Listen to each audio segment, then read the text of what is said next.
Atos dos Apóstolos, capítulo 14, versos 8 ao 20. Nós continuamos falando das viagens que o apóstolo Paulo, acompanhado de Barnabé, realizaram, pregando a palavra do Senhor Jesus Cristo e anunciando a todas as pessoas que Jesus Cristo é o Senhor e ressuscitou dos mortos e está sentado à direita de Deus Pai Todo-Poderoso. Nós vimos, queridos irmãos, até aqui que as coisas não têm sido tão fáceis para os apóstolos do Senhor Jesus, para Paulo especialmente, mas também para o seu colega missionário Barnabé. E vimos todas as dificuldades e aflições que aqueles irmãos começaram a enfrentar desde que chegaram a Chipre, aquela ilha que nós encontramos no capítulo 13, onde a viagem tem o seu início. E então vemos Paulo passando por uma série de locais, de lugares diferentes, Antioquia da Psídia. Depois Paulo vai até Icônio. E agora ele vai à cidade de Listra. E depois vai até Derbe, como o texto bíblico bem apresenta. Em todos esses lugares houve a pregação genuína do Evangelho de Cristo Jesus. Jamais, aonde Paulo esteve e Barnabé com ele, o Evangelho deixou de ser pregado e anunciado com fidelidade. Mesmo diante de consequências tão trágicas como algumas vezes eles tiveram que suportar, ainda assim, nenhuma dessas situações foi suficiente para silenciar ou mesmo para desencorajar a missão em que eles estavam engajados, que era anunciar Cristo Jesus e a sua ressurreição. Nada, queridos irmãos, nenhuma das dificuldades, nenhuma das situações mais perigosas, nenhuma das perseguições foi capaz de parar os enviados de Deus e da igreja em sua missão de pregar a Jesus Cristo. Nada. Isso deve nos encorajar na nossa vida cristã. Porque nós também, em todos os momentos e situações e nas coisas diferentes em que vivemos, ainda assim não estamos isentos de passar pelas situações mais adversas de nossa vida. Assim como Paulo, como nós estamos acompanhando, passou, Barnabé, João Marcos, Timóteo mais adiante. Assim também nós vamos ver que no nosso tempo a igreja continua a enfrentar diversas situações onde precisa estar firme e encorajada e decidida, determinada a ir adiante pregando a cruz do Salvador Jesus Cristo. Atos 14, verso 8 em diante diz assim: Em Listra havia um homem paralítico dos pés, aleijado de nascimento, que vivia ali sentado e nunca tinha andado. Ele ouvira Paulo falar. Quando Paulo olhou diretamente para ele e viu que o homem tinha fé para ser curado, disse em alta voz: Levante-se, fique em pé. Com isso, o homem deu um salto e começou a andar. Ao ver o que Paulo fizera, a multidão começou a gritar em língua licaônica: Os deuses desceram até nós em forma humana. A Barnabé chamavam Zeus e a Paulo Hermes, porque era ele quem trazia a palavra. O sacerdote de Zeus, cujo templo ficava diante da cidade, trouxe bois, coroas de flores à porta da cidade, porque ele e a multidão queriam oferecer-lhe sacrifícios. Ouvindo isso, os apóstolos Barnabé e Paulo rasgaram as roupas e correram para o meio da multidão, gritando: Homens, por que vocês estão fazendo isso? Nós também somos homens como vocês. Estamos trazendo as boas novas para vocês, dizendo-lhes que se afastem dessas coisas vãs e se voltem para o Deus vivo, que fez o céu, a terra, o mar e tudo o que neles há. No passado, ele permitiu que todas as nações seguissem os seus próprios caminhos. Contudo, Deus não ficou sem testemunho. Mostrou sua bondade, dando-lhes chuva do céu, colheitas no tempo certo, concedendo-lhes seu sustento com fartura e um coração cheio de alegria. Apesar dessas palavras, eles tiveram dificuldades para impedir que a multidão lhes oferecesse sacrifícios. Então, alguns judeus chegaram de Antioquia e de Icônio e mudaram o ânimo da multidão. Apedrejaram Paulo e o arrastaram para fora da cidade, pensando que já estivesse morto. Mas quando os discípulos se ajuntaram em volta de Paulo, ele se levantou e voltou à cidade. No dia seguinte, ele e Barnabé partiram para Derbe. Amém. Temos aqui um relato, meus irmãos, bastante interessante. Eu gostaria de chamar a atenção para algumas coisas que esse texto do capítulo 14 nos apresenta, que são, de fato, merecedores da nossa atenção. No versículo, a perícope anterior, que vai do verso 1 ao verso 7, nós vimos que no final da passagem de Paulo e de Barnabé por Icônio, eles foram expulsos da cidade.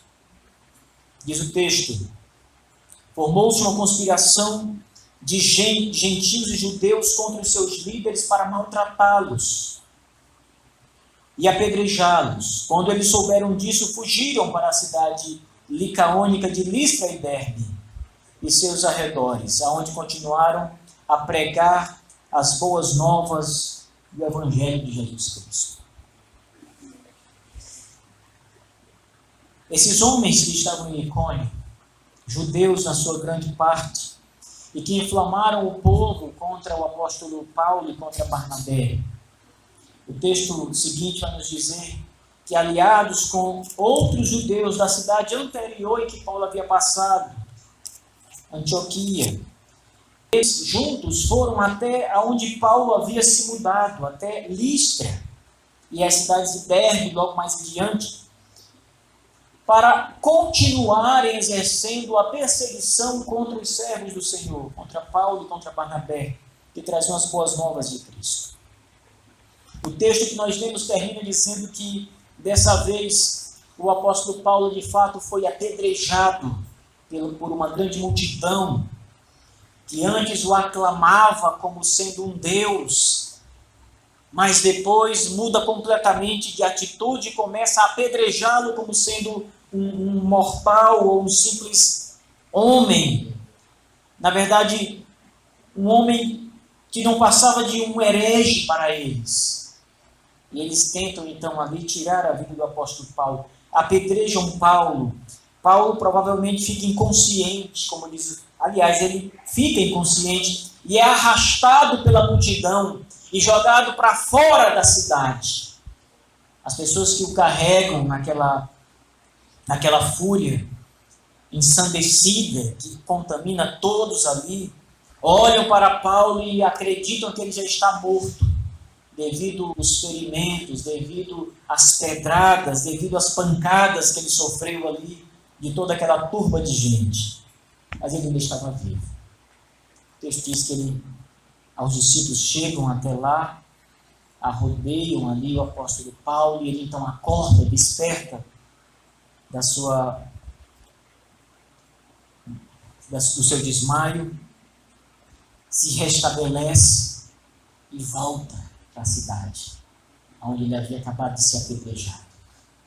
Retorna para lá. Foi assim o fim da história, essa segunda história que o capítulo 14 apresenta, que aconteceu em Listra. A história termina Paulo sendo expulso, apedrejado, desmaiado, recuperado e retornando à cidade.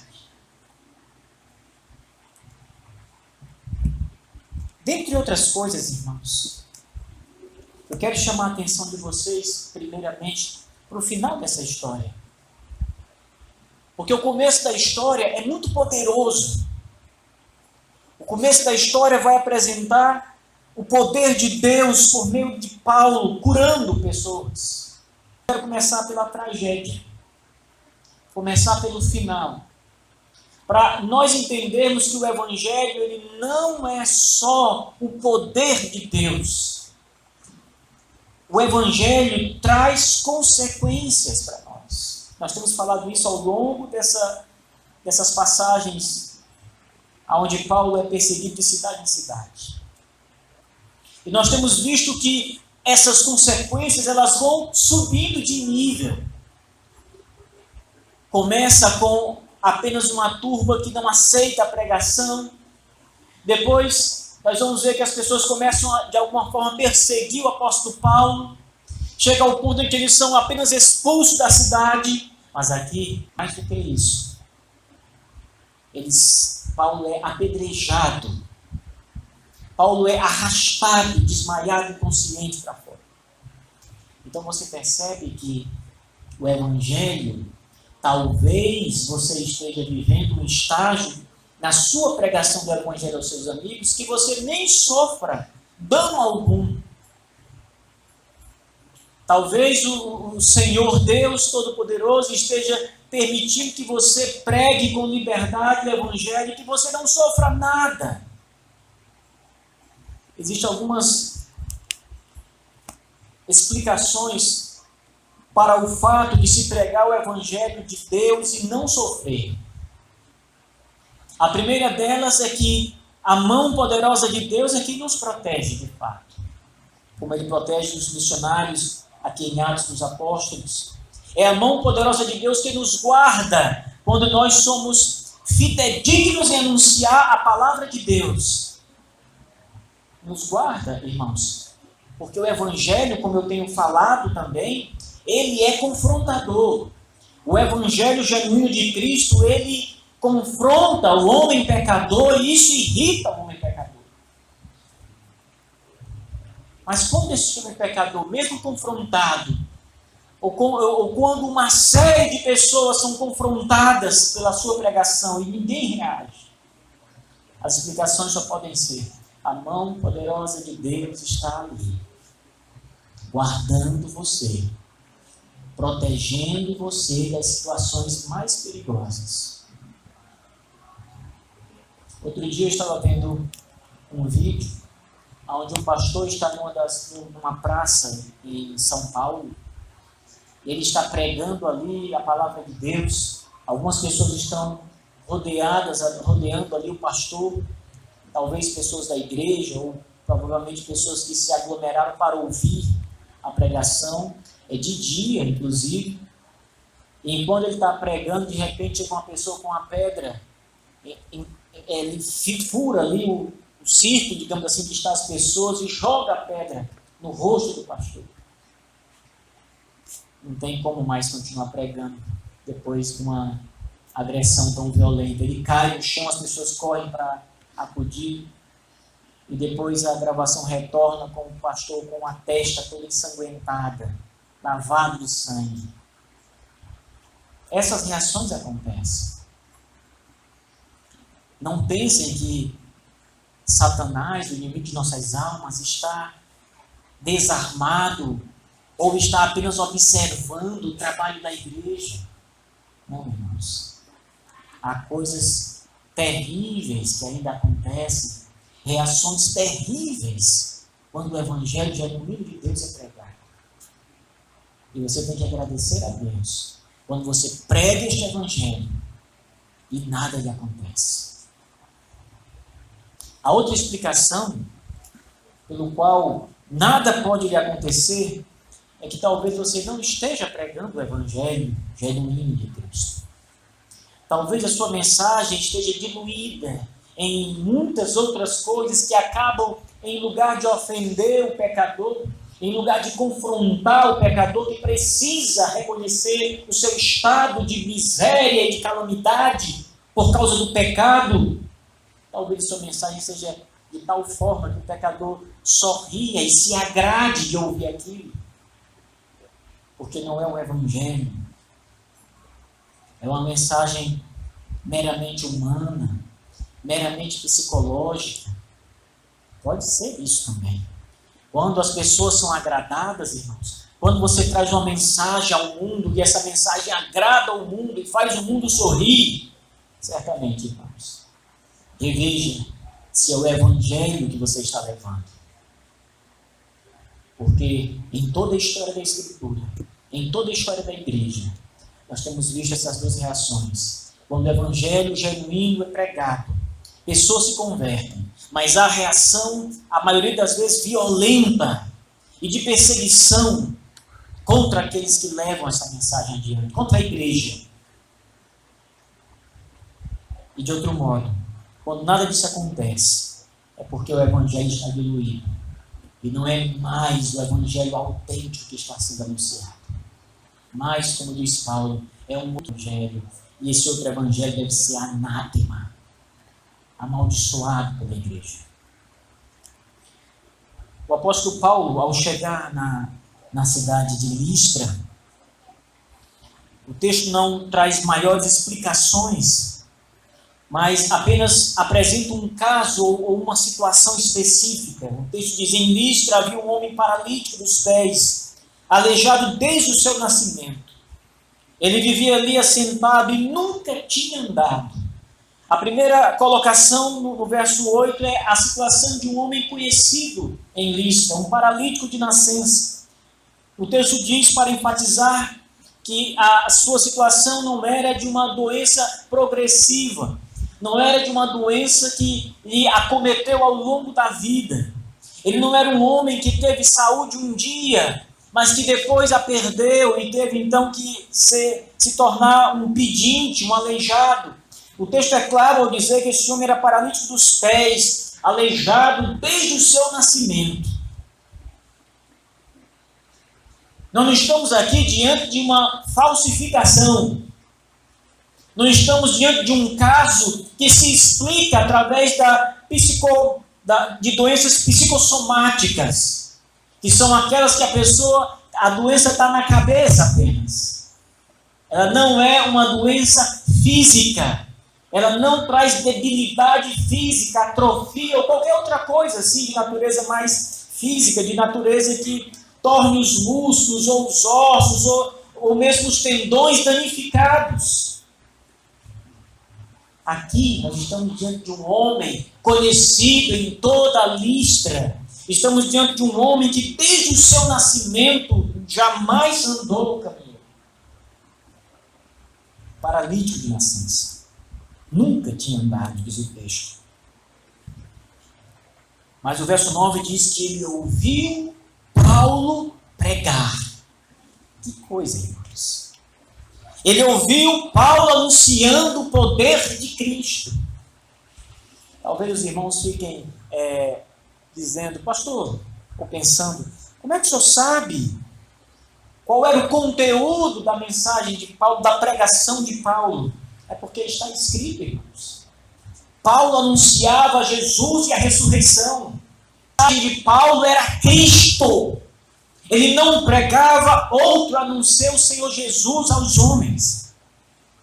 Portanto, o que aquele homem paralítico que jamais caminhou estava ouvindo era uma mensagem acerca de Jesus Cristo, Filho de Deus, que veio ao mundo, que fez obras grandiosas na terra, que foi morto por mão dos judeus, mas que ressuscitou ao terceiro dia. Essa é a mensagem anunciada pelo apóstolo. Essa foi a mensagem que o paralítico ouviu.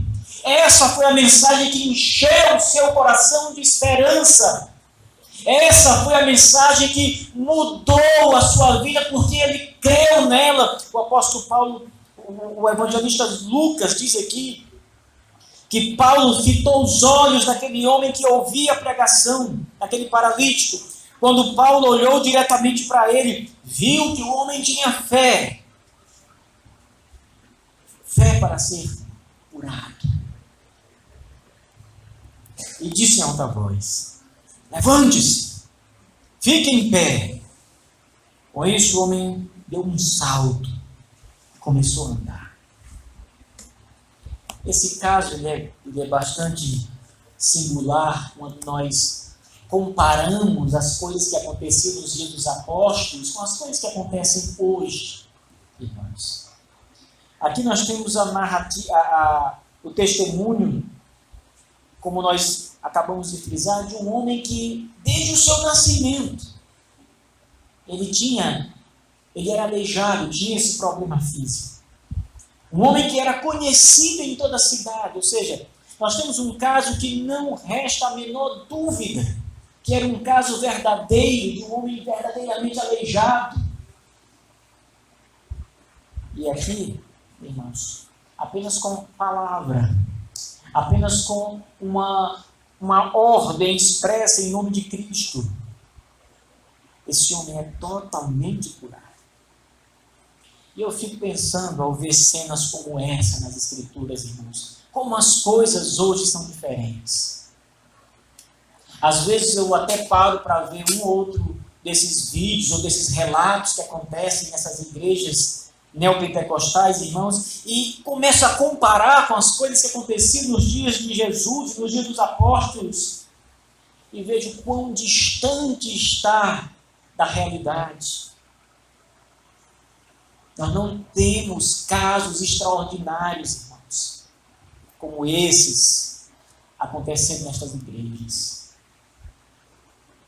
Nós não temos coisas desse tipo, coisas grandiosas como essa, para servir de testemunho do poder de Deus. Mas o que nós temos hoje, em quase a totalidade de todos os casos, é a presença de charlatãos, é a presença de mentirosos, é a presença de pessoas vendidas, pagas, para dar testemunho falso. Não há um testemunho real do poder de Deus, irmãos. Esta semana eu estava aqui em Teresina e encontrei um amigo.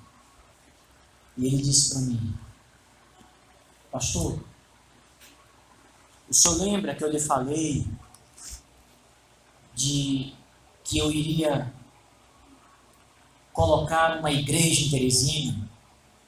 E eu disse para ele: lembro, sempre falou isso. Pois é, já comprei o terreno, já estou me preparando para construir. Muito bom. E ele então disse assim: pastor, lá vai ser um lugar diferente, aonde os paralíticos vão andar.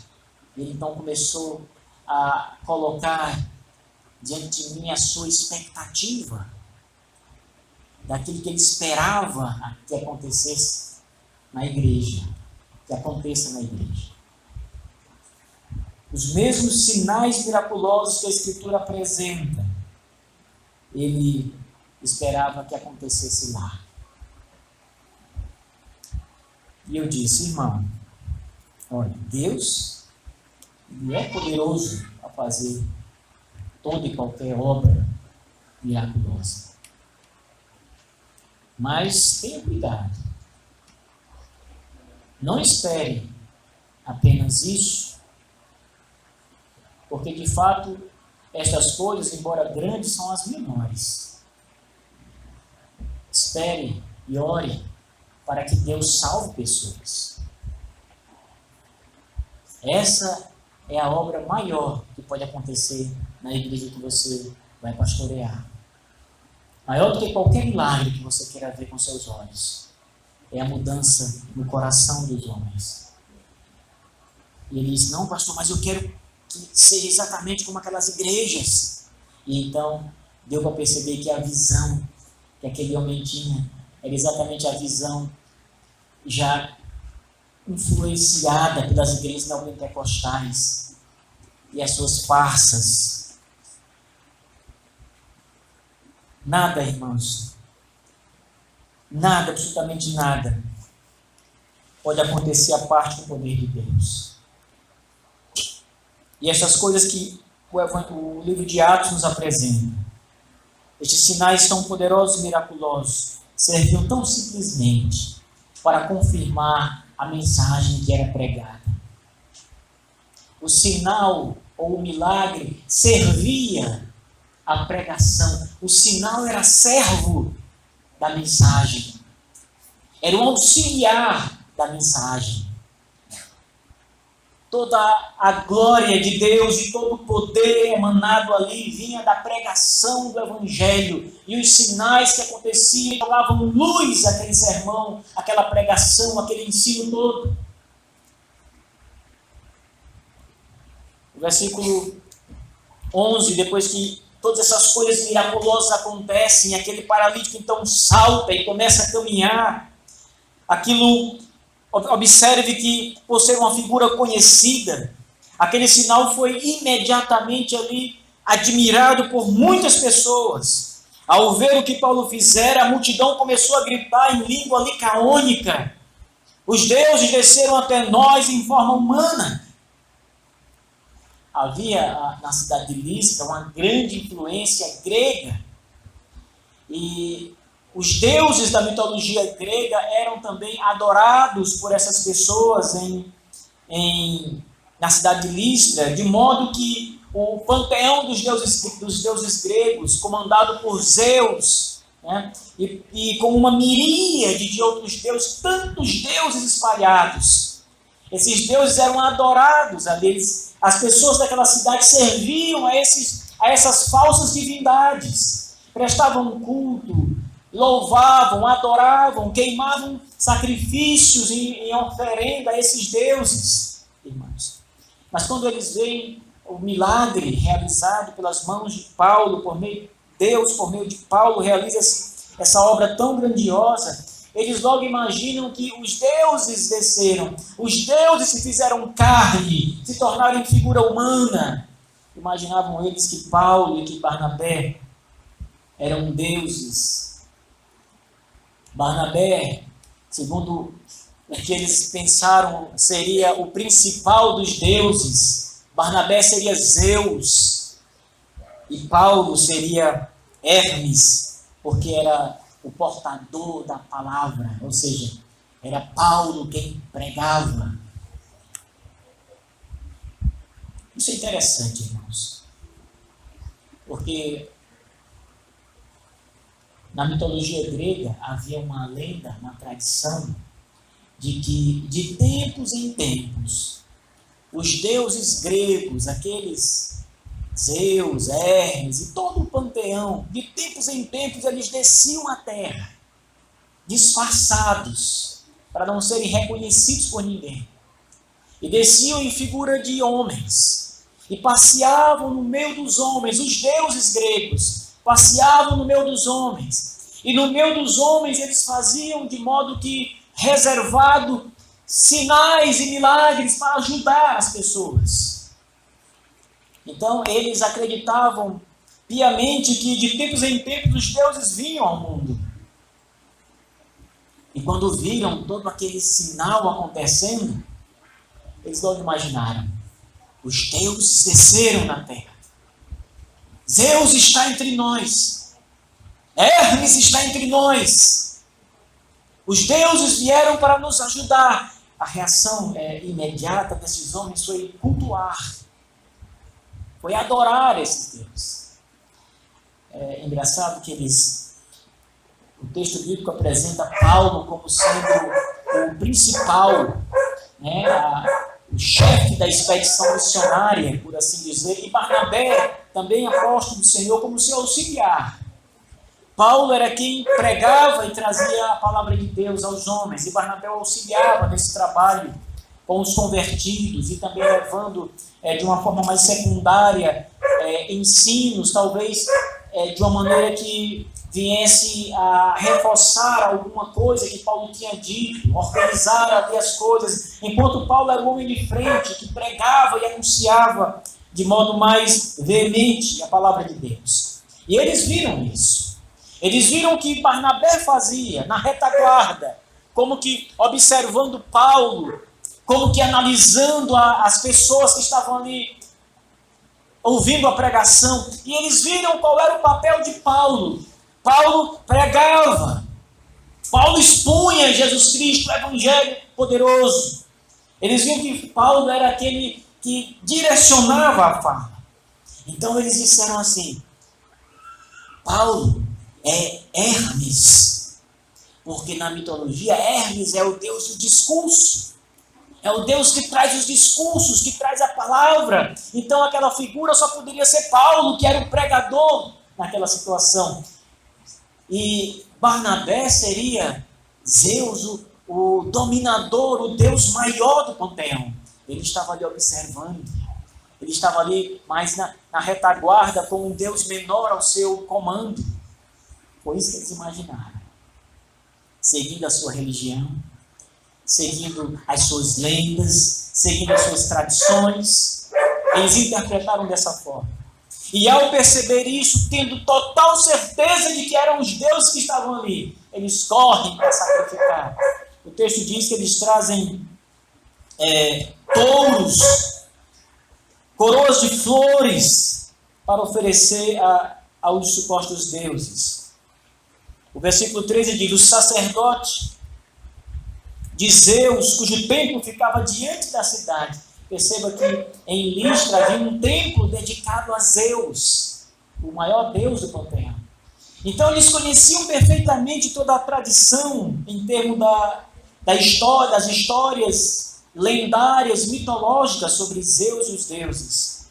O templo ficava em frente à cidade. Trouxeram bois, coroas de flores até a porta da cidade, porque ele e a multidão queriam oferecer sacrifícios. Então eles estavam ali agradecidos e queriam ali queimar oferendas e oferecer aos apóstolos, achando que eles eram deuses. Aí então, Paulo, mais uma vez, começam a pregar a palavra. Primeiro, vem o sinal de desacordo com o que estava acontecendo. Imagine, irmãos, aqueles dois homens totalmente conscientes do seu papel, como servos apenas, não como figuras especiais, mas como servos. Paulo, ele diz na sua carta: eu sou o principal dos pecadores. Ele não se colocava numa posição maior do que ninguém, pelo contrário, Paulo se colocava sempre numa posição inferior, o menor dos homens, o grande pecador que perseguiu a igreja. E aqui ele é tornado Deus pelos homens. Ao ouvir isso, meus irmãos, há uma indignação completa por parte dos apóstolos, que agora estavam prestes a receber culto e adoração. Ouvindo isso, os apóstolos Barnabé e Paulo rasgaram as roupas, correram para o meio da multidão, gritando: homens, por que vocês estão fazendo isso? Nós também somos homens como vocês. A primeira identificação de Paulo é mostrar que eles eram homens e não deuses. Foi mostrar que a atitude que eles faziam era uma atitude contrária, equivocada, errada, porque eles não estavam diante de deuses, mas de pessoas humanas, pecadores, todos são. Na verdade, o texto vai dizer que eles tiveram dificuldade em parar a pretensão das pessoas em prestar culto e queimar ofertas para eles. Não foi fácil. A multidão estava tão ensandecida para adorar os deuses que eles tiveram dificuldades em não permitir que isso acontecesse. Eles correram no meio da multidão, eles rasgaram suas roupas, eles discursaram: nós não somos deuses, nós somos homens como vocês. E aí então vem a mensagem do Evangelho, nesta ocasião, nesta situação. Paulo então começa a falar daquele que tem de fato de ser adorado por todos, o único Deus. Ele diz, a partir do verso 15: estamos trazendo boas novas para vocês, dizendo-os que se afastem dessas coisas vãs. Veja, irmãos. Vocês já ouviram falar, muitas vezes, eu tenho certeza que vocês ouviram falar disso, que o Evangelho, ele não deve ser confrontador com a cultura. Ou seja, se você vai para um lugar onde há uma determinada cultura, e essa cultura, ou seja, esse costume, ele é antibíblico, ele vai contra a palavra de Deus. Alguns têm dito o seguinte: olha, você tem que adaptar o Evangelho, você não precisa, aquilo é a cultura do povo, então você não tem que mexer com aquilo. Então você leva o Evangelho, mas sem transformar aquela cultura. Você encaixa, você tenta fazer uma fusão de cosmovisões, a cosmovisão cristã com aquela cosmovisão, aquela cultura. Tenta encaixar. Não confronte, porque senão você vai perder as pessoas. Eu já li vários livros que dizem isso. E já vi várias palestras de missionários, de pessoas da igreja, pastores, em seminários, que ensinam exatamente isso. Mas quando nós nos deparamos com essa situação aqui, nós temos Paulo, o começo da pregação de Paulo, confrontando aquela cultura, aquele costume equivocado. Olha o que diz o texto, irmãos. Paulo diz: estamos trazendo as boas novas para vocês, dizendo-lhes que se afastem dessas coisas vãs. Que coisas vãs? Aquele culto, a adoração aos deuses gregos que não existem, as lendas e tradições que são falsas. A mensagem de Paulo são boas novas, para que vocês se afastem dessas coisas, desse costume, e adorem o Deus vivo, que fez o céu, a terra, o mar e tudo que existe, tudo que neles há. É engraçado que no panteão grego, irmãos, o apóstolo Paulo diz isso com muita propriedade, porque no panteão grego havia um Deus para cada situação, para cada elemento, digamos assim, da criação de Deus. Assim como as antigas culturas cananeias, onde o Antigo Testamento apresenta, onde havia o Deus da fertilidade, havia o Deus do rio Nilo, o Deus da chuva. Baal era o Deus da chuva, da fertilidade para os cananeus. Na cultura grega também havia um misto dessas coisas. Netuno, por exemplo, era o Deus dos oceanos. Se o oceano estava bravo, as ondas estavam muito altas, os vendavais estavam ali incontroláveis, os marinheiros juntavam suas mãos e pés e começavam a suplicar, aqueles que eram dominados por essa cultura religiosa, começaram a suplicar a Netuno, o Deus dos mares, que acalmasse o seu mar. E assim Zeus, o Deus Todo-Poderoso, o chefe de todas as divindades. Paulo então diz: nós estamos trazendo o Evangelho de Boas Novas, para que vocês abandonem essas coisas falsas, para que vocês larguem essa idolatria, essa adoração, essa falsificação, e se voltem para o Deus único, o Deus vivo, o Deus que criou os céus, a terra, o mar. Ele está simplesmente destruindo o panteão grego com a sua pregação. Ele está anulando as divindades gregas. Ele está colocando o Deus vivo como o único a ser adorado, irmãos. O Pai do Senhor Jesus. A sua mensagem começa assim: Ele fez o céu, o mar, a terra e tudo que neles há. Ele começa apresentando essa situação porque aqueles homens foram movidos pela falsificação, pelas lendas e tradições. E Paulo traz a boa nova para desfazer isso. Na antiguidade, quando Israel recebeu os oráculos de Deus, a verdade sobre Deus ficou restrita àquele povo da aliança. De modo que as outras nações, elas não tinham como saber sobre Deus de modo mais claro, de modo mais detalhado. Por isso Paulo diz, as pessoas ficaram Deus permitiu que durante muito tempo, verso 17, verso 16, no passado ele permitiu que todas as nações se guiassem pelos seus próprios caminhos. Não tinha evangelho no passado, irmãos, fora de Israel. O que as pessoas de outras nações podiam receber eram o que a mulher cananeia chamou de as migalhas que caem da mesa. Porque o que as nações vizinhas ouviam era detalhes do que Deus fazia pelo seu povo, o Deus de Israel. Mas eles não tinham os oráculos de Deus, eles não tinham profetas que chegavam lhes contando a verdade sobre Deus, eles não tinham escrituras, não tinham nada. Só Israel tinha. Por isso, Paulo diz, no passado, Deus até permitiu que as pessoas fossem guiadas pelas suas próprias concepções. Contudo, ele diz aqui, Deus nunca ficou sem dar testemunho de si mesmo.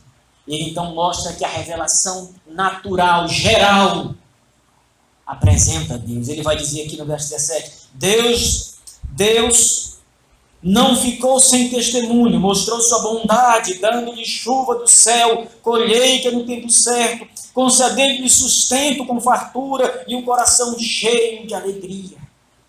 Ou seja, as nações pagãs que não tinham a revelação, contudo elas tinham, através da natureza e da bondade de Deus, a certeza de que havia um Deus grande e poderoso nos céus, que lhes dava coisas boas. Deus não ficou sem testemunho. Essa foi a mensagem de Paulo. Na hora da adoração, na hora do culto, na hora do fervor, aquelas pessoas que estavam ali apaixonadas e queriam colocar Paulo em um pedestal, a mensagem de Paulo foi essa. E a reação, apesar dessas palavras, eles tiveram dificuldade para impedir que a multidão lhes oferecesse sacrifícios.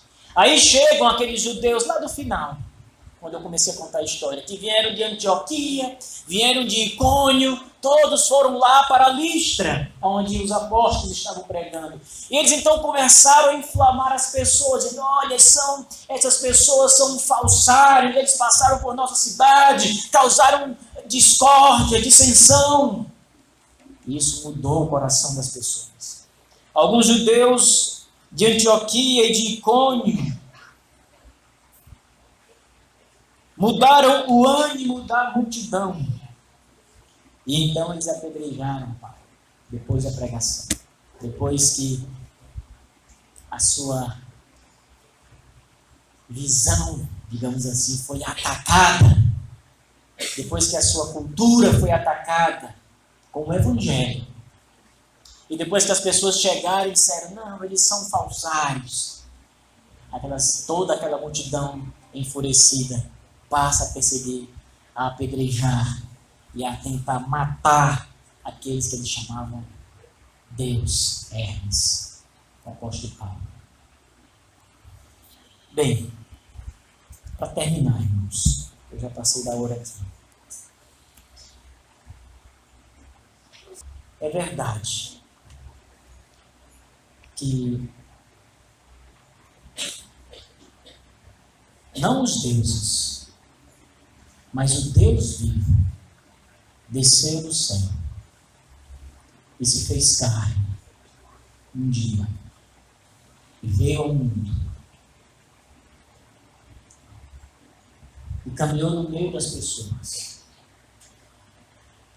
e fez sinais, prodígios, maravilhas e coisas grandiosas na terra. Ele amou as pessoas. Quando ele estava no Monte das Oliveiras, Ele olha para Jerusalém, a cidade cujo templo Deus havia construído por mãos de Salomão, e aonde durante mais de um milênio o povo de Israel, a nação escolhida para receber os oráculos e a mensagem de Deus, vivia. Ele olha para aquela cidade, olha para as pessoas ali, e ele diz: Jerusalém, Jerusalém, tu mata os profetas. Tantas vezes eu tentei te colocar debaixo das minhas asas e tu não quiseste. E com aquelas palavras de Jesus, ele estava proferindo um juízo devastador contra a cidade que o rejeitou. Rejeitou o Deus de Israel. Rejeitou o Filho amado, Cristo, que foi enviado. Ele estava dizendo que aquela cidade seria tomada e destruída, e as pessoas seriam aniquiladas, mortas, porque rejeitaram a salvação que ele trazia. A história de Cristo não é como a história de Zeus e de Hermes, do panteão grego, que era tão somente marcadas por lendas e tradições. Era uma história real. Ele veio ao mundo. Dele há testemunho, tanto das Escrituras quanto fora das Escrituras. Autores judeus falaram dele. Autores romanos falaram dele, de Cristo. Josefo diz que eles adoravam um certo Cristo, uma referência a Jesus Cristo. 70 anos depois do seu nascimento. Autoridades romanas, quando estão acusando os cristãos, falam que eles adoram a esse Cristo. Mesmo que a morte lhes sobrevenha, eles adoram esse Cristo. Dele a testemunha verdadeiro. O apóstolo João diz: nós o vimos, nós tocamos nele, nós ouvimos a sua voz. É real. Não estamos falando de lendas, de mitos, de tradições como esta dos licaônicos. Aqueles homens, quando estiveram diante da tradição, quiseram adorar os apóstolos. Mas quando os homens estiveram diante da verdade, que é Cristo, diante dos sinais verdadeiros que Cristo fez, eles o crucificaram. Não o adoraram, o rejeitaram e o crucificaram. Mas ele, irmãos, realmente veio do céu e se fez carne e habitou no meio de nós e morreu por nós. Deu a vida, sua vida, para nos salvar. Mas essa é a mensagem, a verdadeira mensagem, e a mensagem que recebe todo tipo de negativa por parte dos homens. Talvez, se você sair daqui e levar uma mensagem diferente, as pessoas lhe aceitem realmente. Mas se você levar a mensagem do Evangelho, como Paulo levou aqui, as pessoas vão rejeitar você. Salvo aquelas que Deus vai salvar. E que Deus vai transformar os corações. Esteja preparado, meus irmãos. Esteja mais do que preparado, esteja disposto a viver e a pagar o preço necessário pelo Evangelho. Cristo pagou um preço muito maior por nós, sendo não só morrendo, porque a sua humilhação começa no seu nascimento e o persegue por toda a sua vida, até os momentos finais, onde ele é humilhado e morto. Mas toda a vida de Cristo constitui a sua humilhação sobre a terra. Então esteja acostumado. O Evangelho tem um preço. Ele é bom, mas ele tem um preço. E Deus pode nos colocar em situações assim. Amém. Vamos orar, irmãos. E hoje nós não vamos de manhã cantar, porque eu tempo estourei, viu, irmão? Me perdoe. Vamos orar. Pai Todo-Poderoso, Pai do céu, Criador de todas as coisas, o Senhor que reina sozinho, o Senhor que reina absoluto nos céus e na terra, o Senhor que enviaste o teu Filho, Jesus Cristo, ao mundo, para morrer pelos nossos pecados e nos salvar da tragédia que é o inferno. Ó Deus, obrigado, Pai, pela tua graça, pela tua abundante graça sobre nós. Obrigado, Deus, por aliviar as nossas dores, por consolar o nosso coração e por estar sempre conosco. Queira o Senhor, na sua bondade, nos ajudar e continuar, Senhor Deus, com tua mão tão poderosa, estendida sobre toda a tua igreja. Guarda-nos de todo o mal, Senhor. Fortalece-nos, Senhor Deus, para resistirmos a toda situação, sem jamais negar o Senhor e a sua palavra. Em Cristo Jesus.